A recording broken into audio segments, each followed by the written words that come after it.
जरा सोचिए, अगर आप अपने आप को मुर्दों के बीच में घिरा हुआ पाते हैं तो आपके ऊपर क्या बीतेगी। आपके अपनों के गुजरने के बाद आपका अगर शरीर का एक अंग काट लिया जाए तब क्या हो। अपने बच्चे के अच्छे भविष्य के लिए अगर उस बच्चे को 50 फीट की ऊंचाई से नीचे फेंकना पड़े तो क्या हो। अपने पत्नी के प्रति प्यार को दिखाने के लिए अगर जलते हुए कोयले से आपको गुजरना पड़े तब क्या। ऐसी बातें सपनों में भी देखना आसान काम नहीं। अब जरूर सोच में पड़ गए होंगे कि इस बंदे को हो क्या गया है, आज उठ पटांग सा बात क्यों कर रहा है। मैं आपकी जानकारी के लिए बता दूं, ये सभी बातें जो मैंने आपको बताया है ये कोई कल्पना नहीं, ना ही कोई सपना है। ये वो सच्चाई है जो किसी न किसी परंपरा के तहत आज भी दुनिया भर में कहीं न कहीं लोगों के द्वारा अपनाया गया है। जिसे सुनकर या सोचकर हमें आश्चर्य तो बेशक होता है कि ऐसी परंपराएं लोग कैसे निभा पाते हैं। तो आज की वीडियो में बने रहें अंत तक और जानेंगे दुनिया भर के अजीबोगरीब परंपरा जो सुनने या सोचने में एकदम अजीब लगता है लेकिन कहीं ना कहीं की यह सच्चाई है। तो बिना देर किए शुरू करते हैं आज का वीडियो।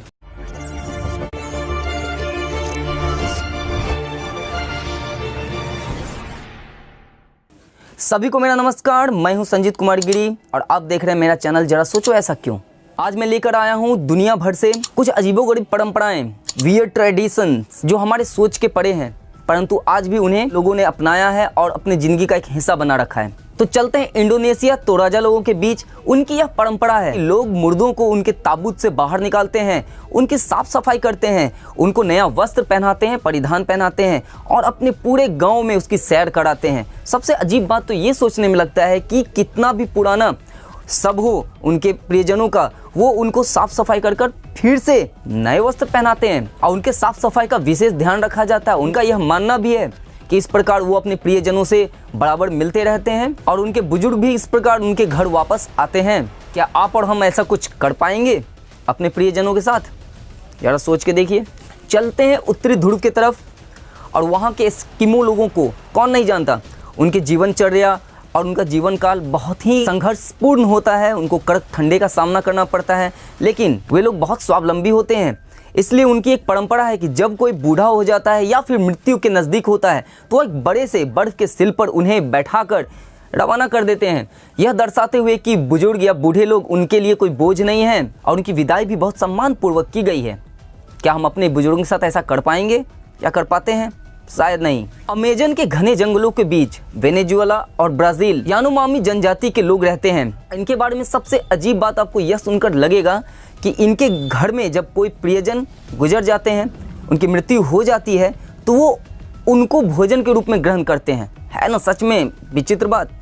करते क्या है, वो किसी के गुजर जाने का तो उन्हें पत्तों में लपेट के चींटी और कीड़ों का भोजन बनने के लिए छोड़ दिया जाता है और लगभग 30 से 45 दिनों के बाद फिर उनको अपने भोजन में सूप के रूप में सभी लोग मिलके बड़े चाव से खाते हैं। ये बात गले के नीचे नहीं उतर रही है, उनके मुंह के नीचे कैसे उतरता है। और इतना ही नहीं, इस परंपरा के बीच एक मान्यता भी है कि इस प्रकार से उनके शरीर का अपव्यय नहीं होता है और उनकी आत्मा सीधे स्वर्ग में जाती है। कमाल है। अगली परंपरा के बारे में जो मैं बताने जा रहा हूँ यह बहुत कष्टदायक और सुनने में भी दुखदायक है। फिर चलते हैं इंडोनेशिया के दानी जनजातियों के बीच। इन लोगों की एक परंपरा है कि जब इनके बीच में या इनके घर परिवार से कोई अपना गुजरता है जिनको ये बहुत दिलो जान से चाहते हैं तो उनके सोग में, उनके दुख में वो अपने उंगली का एक हिस्सा काट लेते हैं। कहने का मतलब है, अगर कोई अपना एक आदमी गुजरा तो ये हिस्सा वो काट लेंगे, दूसरे गुजरने पे ये हिस्सा काट लेंगे। इस प्रकार से वहाँ के अधिकतर लोगों की उंगलियां कटी पाई जाती हैं। यही नहीं, उंगलियों को काटने से पहले लगभग 30 मिनट से 1 घंटे तक उस उंगली के हिस्से को बांध दिया जाता है कस के, जिससे वहाँ रक्त प्रवाह कम हो जाए, वो सुन्न पड़ जाए और उसको काटने के बाद गर्म सलाखों से उसे रेस दिया जाता है जिससे वहाँ पे नए टिश्यू यानी नए ऊतकों का निर्माण हो सके। और इन लोगों का मानना यह है कि इससे जितनी भी आत्माएं हैं इनके पूर्वजों का या गुजरने वाला का, उनको शांति मिलती है। भाई उनको शांति मिले ना मिले लेकिन कटी उंगली से काम करना कितना दुखदाई है ये कोई भी समझ सकता है। अगली परंपरा को जानने के लिए हम चलेंगे एशिया के दक्षिण पूर्व भाग में, म्यांमार और थाईलैंड। यहाँ के बहुत सारे लोगों का एक परंपरा है, बहुत सारे लोगों की मान्यता है, अधिकतर आप म्यांमार में देखोगे कि वहाँ की महिलाएं आमतौर पे गले के बीच एक रिंग पहनती है, एक पट्टा लगाती है धातु का। ये इनके सुंदरता का प्रतीक माना जाता है। लेकिन अगर पुराने ज़माने में आज से 500-1000 साल पहले पीछे चले तो पता चलेगा कि ये लोग शिकारी थे और जब ये जंगल में जाते थे शिकार करने के लिए तो बाघ के हमले से बचने के लिए, क्योंकि बाघ प्राय गले पे हमला करता है, तो उससे बचने के लिए धातु का यहाँ पे कड़ी लगा लिया करते थे और बाद में समय के बीतने के साथ कालांतर पे यह उनके परंपरा का एक मुख्य हिस्सा बन गया। साल दर साल वो गले में एक एक कड़ी जोड़ते चले जाते हैं।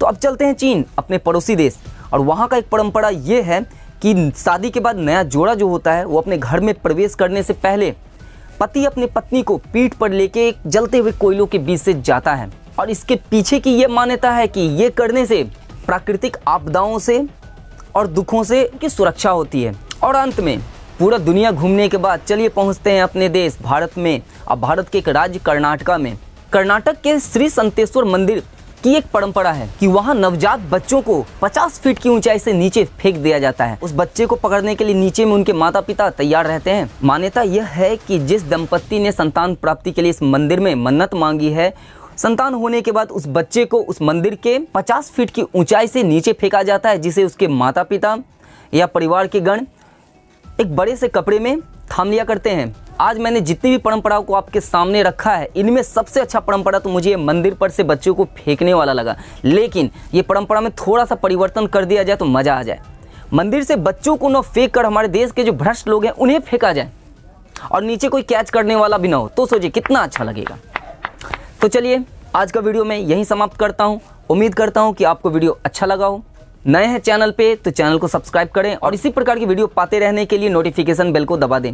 वीडियो अच्छा लगा हो तो लाइक करें, शेयर करें और कमेंट बॉक्स में जरूर बताएं कि और किस प्रकार का वीडियो आपको चाहिए। मिलते हैं अगले वीडियो में, तब तक अपना ख्याल रखें, स्वस्थ और सुरक्षित रहें। जय हिंद, धन्यवाद।